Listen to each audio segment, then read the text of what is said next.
As far as you're concerned, what is society's elephant in the room? Over Under 93 said, the fact that all of our products are made by people in third world countries under various unethical circumstances. Everyone wants to get upset, but no one wants to give up their iPhone. As I post this comment on an iPhone. Pencil owner said, this is actually only now being studied and obviously it's a hotbed of controversy. In a laboratory we can create class difference randomly, but the consistent result is those who are given a better start believe they were the captains of their own destiny and never attribute their success to their head start. Essentially, first world countries are born on third base and love to brag about how much smarter, harder working they are compared to the people at bat. Old man has said, this has been replicated in a Berkeley study with a simple game of Monopoly by social psychologist Paul Piff, who focuses most of his research on social hierarchies and how these impact our lives. These experiments involved the secret recording of multiple rigged games of Monopoly in which one randomly chosen player and a randomly selected group was given certain a priori advantages, such as twice the money, greater ability to move around the board, more than 2 dice, and more access to resources, higher bonuses for pass and go. After just 15 minutes of play for each game, the researchers began noticing dramatic behavioral changes in the advantaged players. Observed changes ranged from louder, more forceful movement of their game piece, and other displays of power. In one humorously shocking, or shockingly humorous, example, one of the advantaged players, after successfully winning the game, was heard explaining what he had done, strategically, to succeed and win. TLDR, be grateful and not a jackhole. A lot predetermines your life. Club Mess softly said, I believe, with the 3 generations thing, it comes down to the third generation simply not knowing anything else. First generation, the one who made the fortune, knows what it's like to not have it. They drive a car until it falls apart, and eke out every deal. Second generation probably started with not a lot, but the parents hit it big when they were growing up. They live just a bit bigger, not worrying about paying for things. Third generation only knows the wealth, but doesn't know, or care, about how to keep it. They're the dickheads who start a collection of cars wrapped around things, and expect to get their way just because. Peroni Ninja 84 said, to give an example, before my nan got sectioned because of her vascular dementia, I remember speaking to my mother about what was happening. I remember saying that if this was in old times, they would have considered her insane and sent her to a mental asylum. She passed a few years back and I think it may be one of the worst things I've ever witnessed in real life. At least in our modern society we have much more understanding and treat these people with dignity, worded loosely because some of the care homes she went to want closing down and tried in a court of law. Sorry for rambling on, but people with Alzheimer's and dementia must have had horrible deaths in old times. No doubt it existed back then too. Dear Ty 284 said, it's not. You can actually see it. While we don't have a good way to track mental illness across time in general, you can use mental illness analogs. Suicides, self-harm, suicidal ideation, that sort of thing. Acts related to mental illness for which we do have data and do track. They're all up. So I would suggest there's actually something causing the spikes, rather than just historical underreporting. Maynard the DJ said, Bo Burnham's special Inside actually has a song where he sings about how we're a generation dealing with climate change, the destruction of our planet, mass jobless homelessness, illness, imminent civil world war, and are constantly bombarded with bad news because everyone has cell phones and the distractions, carpool karaoke, Steve Aoki, Logan Paul, aren't working anymore. And there it is, that funny feeling. An entire generation grows up with this funny feeling and we hide into our subgroups and fight each other because that's easier than the impending disaster we will most likely be alive to witness. 20,000 years of this, 7 more to go. Throwaway Barham said, lots of things that would be considered mental illness nowadays were normal and didn't prevent you from functioning in society in previous eras. Something like ADHD would never have been a problem 100 years ago when you worked in a field instead of on your computer. Alcoholism was rampant but socially acceptable. You wouldn't be fired for showing up drunk anywhere because as long as you did your job, no harm, no foul. Antisocial PD was just normal aggressive behavior for lots of people, and still is in some parts of the world. Standards are just way higher today because of mass media telling people what is not normal, and reduced need for labor in general, allowing employers to be picky. I'd say the things that have truly become much worse are narcissism, anxiety and depression. First 1 BC of social media, second and third BC of these higher standards for functionality that encourage people who can't meet them to just drop out of society and give up. Nakadonmagoat said, I'd say the things that have truly become much worse are narcissism, anxiety and depression. I have a theory that this started long before social media. Before there were movies, the lifestyles of the rich and glamorous weren't right up in your face, especially if you lived on a farm or in a small town. Movies meant every rural and small town kid could see how the city people lived. Then TV came along, and now that stuff was free, right in everyone's living room. Social media does the same thing if one doesn't carefully curate it to eliminate the show-offs who are deliberately trying to make everyone jealous just so they can feel like they have a life beyond their selfies. Vivacious Pie said, previous generations were undiagnosed, but the current generations have poor coping habits and attitudes, which is compounded by poor work-life balance, stagnating wages, and information saturation. Plus the proper broken people in previous generations were thrown away in asylums, whereas now they're sat on street corners screaming at seagulls, so the extreme end is more visible. Paranoid Void said, I would say the former. I don't know a single person within my age group that has not suffered from a nervous breakdown and or does not suffer from some sort of suicidal idealization.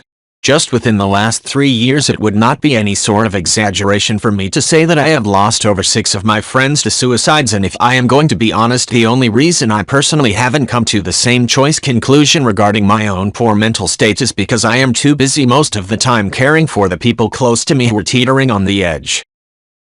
Space Lord said, this is a big one. I would also throw in the algorithm. Everyone knows about it, nobody really acknowledges, but we all know that curates what we see online as far as recommendations and ads go. It's fascinating, and creepy, how when using someone else's computer phone to see what kind of ads they get, what YouTube videos they get recommended, what TikToks pop up on their feed, or what Snapchat Discover thinks they'll like. It has a profile of you of what it thinks you like. And now we all have to be careful about what we search on Google, cause it might give the algorithm a bad idea and start suggesting weird things that aren't a reflection of you. Which is dystopian F. I can't look up anything about my favorite anime outside of incognito because otherwise it starts giving me really creepy anime video game ads that I 0% interest in for like the next 2 weeks. Billion Birds said, it's not only that. If your location tracking is enabled and you go visit other people frequently that the algorithm identifies as friends or family, you'll start getting some of their search preferences too. Go visit your mom for a week and you might start seeing ads for hand cream or moisturizer. Also, if you leave location tracking on, it typically knows where you work based on where you truck off to and stay for 8+ hours a day. Space Lord said, oh yeah. I remember one time I was talking with some buddies that I don't hang out with super often about something that was pretty random. We'll say moisturizer for your example. The next day, I got ads for moisturizers. Now, I'm not sure if my phone is listening to me, it probably is, but I can almost guarantee you that one of my buddies went home and started Googling about this new thing we talked about. Since that was right after we hung out, it probably assumed that we had talked about, and decided to give me ads for it. It's really clever association, but they need to stop it. I hate it. I feel like I can't get away. Barbancourt 5*01 said, aside from Reddit, I don't have any social media accounts. People told me I was overreacting to the issues that I had with it, until I recounted an interview I read that featured a guy who helped to create Facebook. Long story short, he said that one of his biggest regrets was his participation in creating the platform, because they'd created the platform taking advantage of human nature. The algorithms were built to prey on people's weaknesses, self-esteem issues, and need to be liked and validated. He also said that he feared for the future and mental state of kids growing up on social media. That last part hit me hard. Commander Shepard said, social media is awful, and frankly there needs to be more stringent regulation by platforms and government. It's been used far too much to spread lies, misinformation, and hate. I listen to how it affects young people through the eyes of my mother, a middle school teacher. It is used extensively by teenagers, who use it as a significant extension of their social lives. And while it would probably be fine if it was just used as a sort of digital yearbook, it is not. It is nothing more than a way for students to reach other students, for good and bad. It has devolved into nothing more than a fantasy machine, showing people how great the lives of others are without showing any of the problems or struggles people face to get to these places. All you see is that the Carmichaels with their two little perfect blonde-haired kids in their perfect clothes just got to spend the day at the beach in Fiji, and you're stuck slaving away a drone corp doing some bullshit job. And where there was once discussion, disagreement, and growth, there is now echo chambers. Shane 727 said, "Not that I've been trying, but dude, I don't think I ever want nor can quit alcohol. Like, I'm not a drunk. I drink on weekends and special occasions with friends, but we generally binge drink to get real drunk, and I love it. I look forward to it. It's cheap, and these days we don't have much money and it's easy. Dark joke, but my friends always joke that it would be kind of weird if we hung out and weren't drinking, because that's like the start of everything for us. Like, let's meet up, have a couple beers and see where it goes. It helps to forget about the stress of our lives for a bit. It helps us forget how poor we are and that we're having fun with what we have. I don't know, it's bizarre. But yeah, I agree, quitting is probably fucking tough." The Werps said, "Absolutely agree. Even take the example of Matthew Perry's appearance in the recent Friends reunion. The man looked like the walking embodiment of the US opioid crisis. He had clearly lost some teeth, and maybe experienced some bone loss. Upper lip, you could see the way it moved differently, which is really common with opioid addiction because you don't feel the truth pain until way too late. I think I heard he was prescribed opioids for a skiing accident and went downhill from there. If it affects someone so wealthy and high profile like that, yet is still unspoken about publicly, or even looked down on like it's a character flaw rather than a medical problem, then it's the elephant in the room." Dear Ty 284 said, "Had knee surgery and the doc prescribed me hydromorphone or something. I asked if he'd mind if I smoked my painkillers instead. They're not giving me naloxone when I buy weed, you know. He was like, yeah, that's probably healthier for you, I reckon. Took the pills back to the pharmacy and the pharmacist couldn't compute that someone was returning a full bottle of opioids." Grenda said, "What makes it so blatantly stupid is that it's a Schedule IV narcotic, no known medical uses. A painkiller and anti-nausea drug so powerful that doctors were prescribing it to cancer patients while it was fucking illegal, but it has no known medical uses. I'm ambivalent on recreational weed. I don't really think it should be illegal, but it's not exactly a hill I care to fight over. But medical marijuana is just common sense. If someone is so sick you're giving the fentanyl to combat the pain, there is absolutely no reason to pass on using marijuana to combat other nasty side effects." Dear Ty 284 said, "Related to this, our desire to take the active ingredient and concentrate it for a bigger hit. Like, there's this plant that grows in South America, right? If you chew it with a bit of ash from the fire, it helps keep you alert, improves your mood, and helps with altitude sickness. Great little plant. Hey, awesome. What if we concentrate the active ingredient and snort it? Or, there's this flower that grows in parts of the Middle East. If you scratch the flower before it blossoms, the sap creates a tar that has pretty good pain-fighting and anesthetic properties. Hey, let's harvest it and take over China. Then, let's concentrate it further and inject it.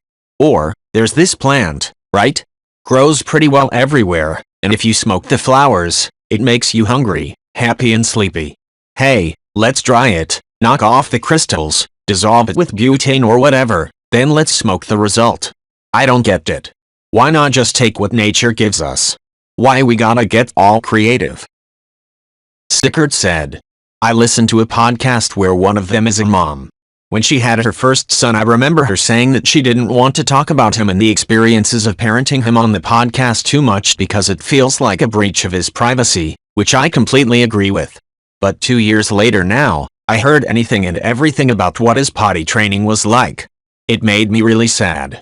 I can understand no human want to share experiences like that, but I really struggle with the morality of posting about children who cannot consent to having their lives shared like that.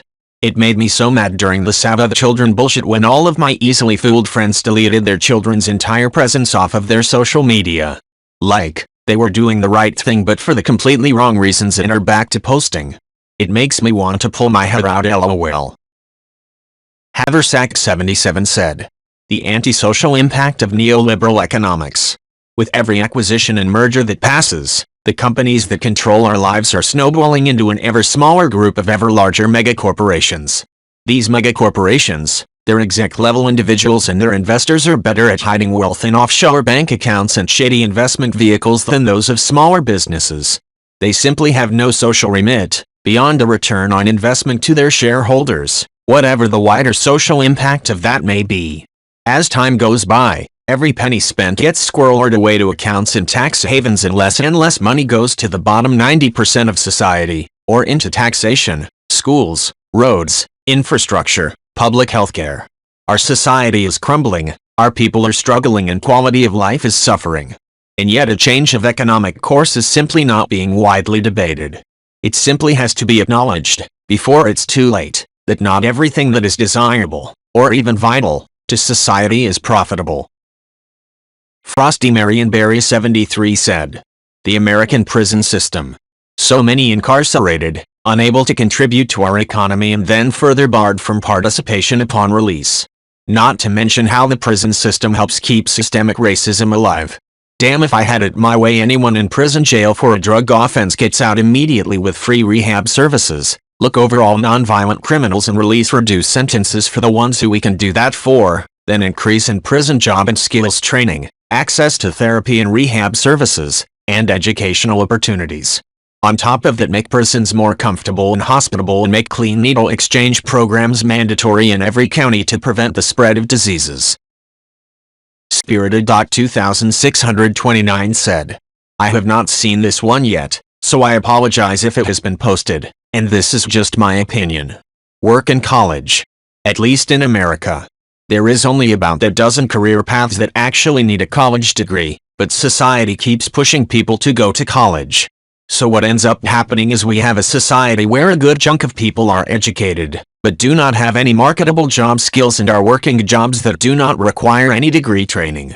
I feel like a lot of colleges essentially take advantage of kids by not telling them the true cost of pursuing their dreams, breaking out of the aforementioned scenario of probably never using their expensive piece of paper, and coming up with random degrees that sound good on paper, but don't make a lot of sense when you break it out. For example, my alma mater just created an entrepreneurial studies degree. I am not an expert in pedagogy or business, but what does this even mean? I thought the whole point of being an entrepreneur was to do your own thing, and how is going to college going to make me an entrepreneur? Or finding out that a degree in business management psychology does not in any way guarantee you will work in those fields. This push for everyone to go to college is diluting the value of a degree. For example, I remember 10 years ago when having an MBA was the shit. Now everyone and their mom has an MBA. So you have MBA grads working entry-level to mid-level jobs, which do not actually require a college degree, let alone a master's. In my opinion, this is marginalizing a good chunk of society who does not have the opportunity to go to college. For example, the McDonald's by my house prefers an associate to be a manager. Why? Swigitiswatude said, I agree that it's a scam. I studied biology at a school with Nobel laureates and where incredible research opportunities were emphasized. I learned how to work in a lab and how to be a scientist only to find out that the competition is prohibitively intense and my degree was useless without a PhD. I liked making websites as a kid and my grades in school weren't top-notch because I loved graphic design and spent lots of time on the family computer growing up. I work in tech now, making more than most senior scientists I know at 27.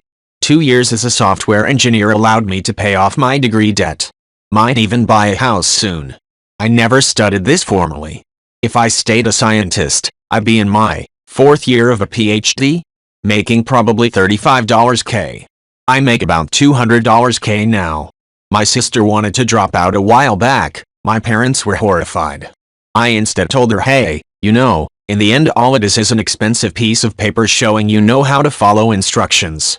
Because that's what college has become. Follow what you love and figure out a way someone will buy your services. As Viking Gamer said, I believe the elephant in the room is the fact we are separated and segregated into these identity categories we put ourselves into. The real agenda is to keep the people segregated into these categories influenced by propaganda and TV shows, media, etc. And to keep us worrying over whose rights are more important than someone else's, all while the government and big tech take all your money. We are living in a slave society where race, sexual orientation, age, beliefs, or gender keep us separated because the elite know that if we ever bonded together and realized that we are all of the same species and none of this other crap matters as much as loving each other and respecting we are all the same species, then their house of cards comes tumbling down. The people who have realized this are under attack and are placed in the woke conspiracy loony categories made up to be crazy because if everyone woke up and saw the truth, the money-grabbing rich would lose their cash cows and their power. It doesn't matter how you identify yourself, you are a human being and a slave to the money-making system that uses your money to fund their agenda, taxing you into slavery to make sure the system has its slaves to the rich, powerful elite. It doesn't matter what race you were, we are all slaves now. It is time we take back our true freedom, our right to be human and have a life free from persecution and manipulation from the elite slave masters, who control your mind, your money, and your time. Carruthers said, speaking as an American, but this applies to several countries, we've become informationally illiterate. The vast majority of Americans do not understand the information economy, what's opinion versus fact, which sources are legitimate versus sketchy, how to critically consume information in the first place, etc. It's led to so many dangerous worldviews being formed by following certain Facebook groups, only watching certain talking heads on certain networks, regurgitating tweet-length information as uncontested truth while never exploring the source of that information, etc. It's also led to, mass shootings and such. This country badly needs to install information literacy into its K-12 core curriculum. But if the response to the CRT boogeymen is any indication, good luck with any scenario suggesting kids should learn to question their parents or, worse, Tucker Carlson. Imagine the backlash.